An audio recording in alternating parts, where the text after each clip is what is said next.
관련 항공기들이 중동을 지나 이란 측으로 진격했고 공식적으로 식별되지 않은 항공기들이 요르단에서 출발한 것이 추적되었습니다.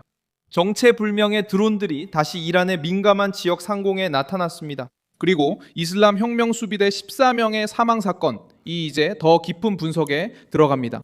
이 사건은 이미 이전 영상에서 이란 내 폭발로 보도된 바 있습니다. 하지만 2026년 5월 5일 화요일 이 사실은 또 다른 무게를 띠게 됩니다.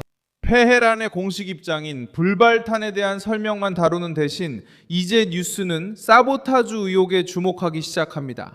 그리고 바로 그때부터 은밀하게 움직이는 항공기들, 민감한 지역 위를 비행하는 드론들, 내부 폭발 사건들이 이란 정권에 훨씬 더 위험한 그림을 그리기 시작합니다. 이 모든 이야기를 곧 들려드리겠지만 지금 바로 채널을 구독하셔야 계속해서 정확한 정보를 실시간으로 최고 수준의 보도 품질로 받아보실 수 있습니다. 신뢰의 기준 밀손 알베스입니다. 핵심은 간단합니다. 슈퍼 허큘리스 계열의 민간 버전인 LM-110J 화물기 2대가 요르단 지역의 비행 추적에서 포착되었습니다. 그중 한 대는 동쪽으로 쿠웨이트, 사우디아라비아, 이라크 또는 이란에 더 가까운 경로를 따라 이동하고 있었습니다. 또 다른 한 대는 요르단에서 이륙한 후 서쪽으로 이동하고 있었습니다.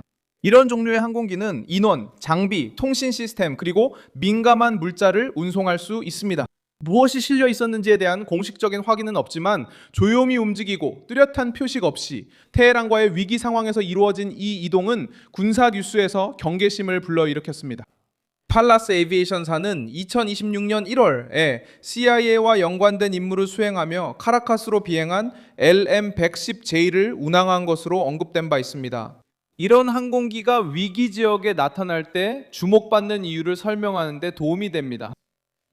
14명의 혁명 수비대원이 사망한 폭발이 이란의 군사 구조를 겨냥한 비밀 전쟁과 연관되어 있을 가능성이 제기되었습니다.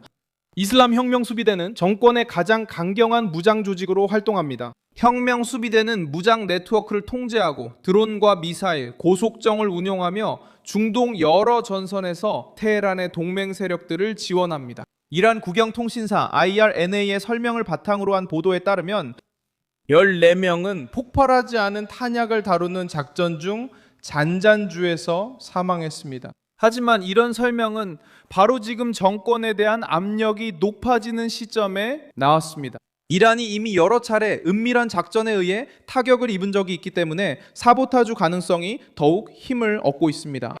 나탄즈는 이란 핵 프로그램에서 가장 민감한 지역 중 하나인데 그곳에서 정권은 정전, 폭발, 그리고 우라늄 농축 시설의 손상까지 겪었습니다. 2021년 4월 테헤란은 이스라엘이 핵시설을 사보타주했다고 비난하며 복수를 약속했습니다. 로이터는 이 사건을 이란 핵 프로그램을 둘러싼 오랜 은밀한 전쟁의 또 다른 장으로 묘사했습니다. 이것이 테헤란을 두렵게 하는 패턴입니다. 이것은 공표된 전투도 국경을 통한 침공도 아닙니다. 내부에서 발생한 실패처럼 보이는 타격입니다. 화재, 정전 또는 폭발이죠. 그 전에 스톡스넷은 이미 이란이 국경을 넘는 병사 없이도 내부에서 공격당할 수 있다는 사실을 세계에 보여줬습니다. 그 바이러스는 이란 핵 프로그램과 관련된 시스템을 타격했고 현대 사보타주의 상징이 되었습니다. 로이터가 인용한 연구자들은 스톡스넷의 여러 버전이 더 널리 공개되기 전인 2007년에도 이미 이란의 핵 프로그램을 상대로 사용됐다고 지적했습니다. 2010년 테헤란에 전해진 메시지는 매우 강력했습니다.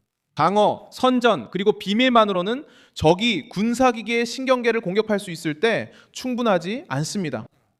공포가 존재하기 위해 CIA가 고립되어 보일 필요는 없습니다. 기관의 기록을 보면 정보작전은 종종 수년이 지난 후에야 문서, 유출 또는 증언이 나타나면서 드러난다는 것을 알 수 있습니다. 현재 드러나는 것은 거의 항상 흔적뿐입니다. 은밀한 항공기, 비정상적인 반복 이동, 손상된 민감한 표적, 그리고 너무 빨리 이야기를 마무리하려는 공식 입장들이 있습니다. 이란의 역사 자체가 이러한 불신이 오래되었음을 증명합니다. 1953년 기밀 해제된 문서들은 CIA가 총리 모하마드 모사데그의 축출을 계획하고 실행하는 데 도움을 주었다는 것을 보여줍니다. 그 작전은 정치적으로 비밀리에 진행되어 이란의 방향을 바꾸는데 결정적이었습니다. 수십 년이 지난 지금도 이 사건은 여전히 회자됩니다. 이 사건은 정권에 큰 부담이 되었습니다. 워싱턴이 정보기관으로 이란에 직접 개입한 전례가 있기 때문입니다. 이제는 압력이 단지 정치 내부에서만 오는 것이 아니라는 점이 다릅니다. 압력은 바다를 통해, 하늘을 통해, 드론을 통해, 정보 활동을 통해, 그리고 혁명수비대와 관련된 지역에서의 폭발을 통해 오고 있습니다. 다른 적대적인 국가들에서도 CIA는 미국의 적으로 간주되는 정권에 대한 은밀한 작전과 연루된 것으로 드러났습니다. 또 다른 예로 쿠바에서는 피그스만 침공 실패 이후 몽구스 작전이 조직되어 피델 카스트로 정권을 약화시키기 위해 비밀 작전, 선전, 정치적 압박, 그리고 사보타주 계획을 추진했습니다. 국무부는 이 작전이 CIA와 국방부에 의해 에드워드 랜스데일의 지휘 아래 수행되었다고 기록하고 있습니다.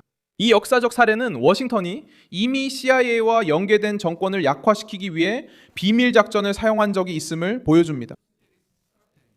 대상이 테러와 관련될 때 그 패턴은 더욱 직접적으로 드러납니다.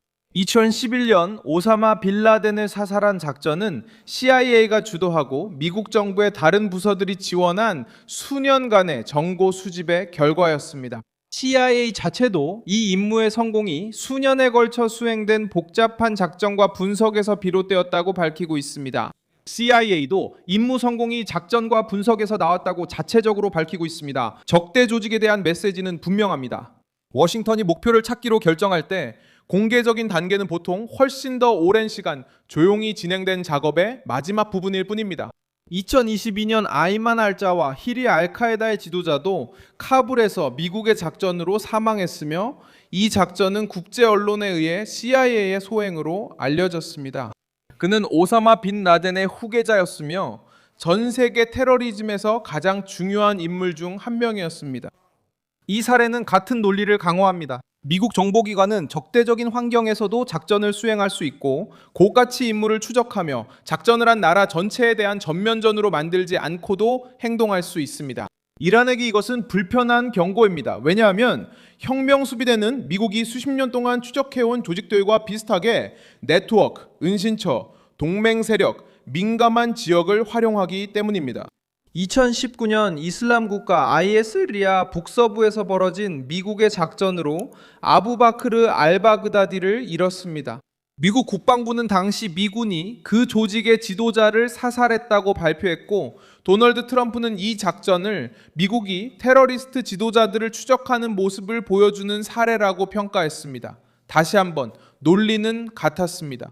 위치를 파악하고 조직망을 포위하며 지휘 능력을 약화시키고 그 구조가 자유롭게 계속 작동하지 못하도록 막는 것입니다. 이런 전력이 혁명수비대와 나란히 비교될 때 그 비교는 테헤란을 불편하게 만듭니다. 이란 내부에서는 사보타주와 스파이에 대한 편집증이 더욱 심해졌습니다. 2026년 5월 로이터 통신은 테헤란이 스파이 혐의로 두 남성을 처형했다고 보도했습니다.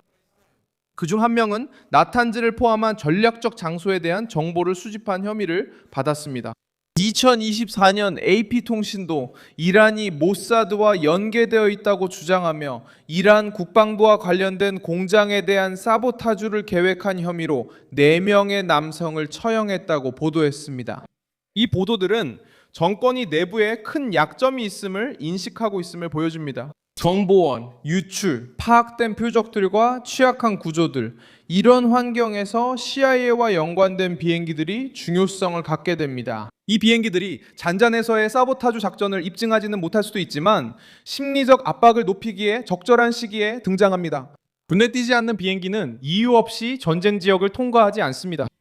그들은 정보 요원, 통신 장비, 지원 시스템, 분석가 또는 민감한 물자를 운송할 수 있습니다. 무엇이 탑재되어 있었는지는 알 수 없습니다.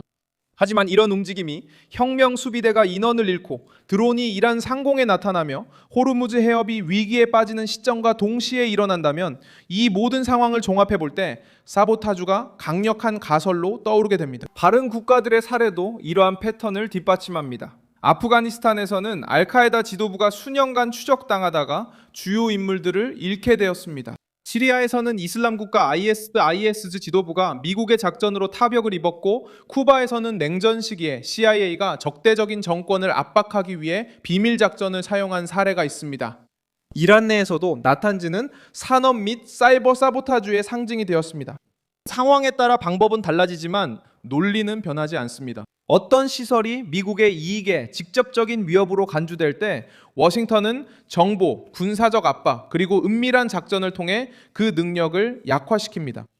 이제 다음에 일어날 일은 혁명 수비대가 계속해서 호르무즈 해협을 봉쇄하려 하거나 선박을 공격하거나 지역 민병대를 동원하려고 하는지에 달려 있습니다. 이런 행동이 계속된다면 미국의 압박은 더욱 커질 것입니다. 이란 내에서 새로운 폭발이 발생한다면 테헤란은 체포, 처형, 그리고 간첩 혐의를 더욱 강화할 수 있습니다. 또한 CIA 관련 비행기가 더 큰 작전을 지원한다면 정권은 더 가혹한 상황에 직면할 수 있습니다. 눈에 보이는 폭격뿐만 아니라 저장고, 통신, 기술 인력, 그리고 전략적 거점들을 대상으로 한 보이지 않는 소모전도 포함됩니다.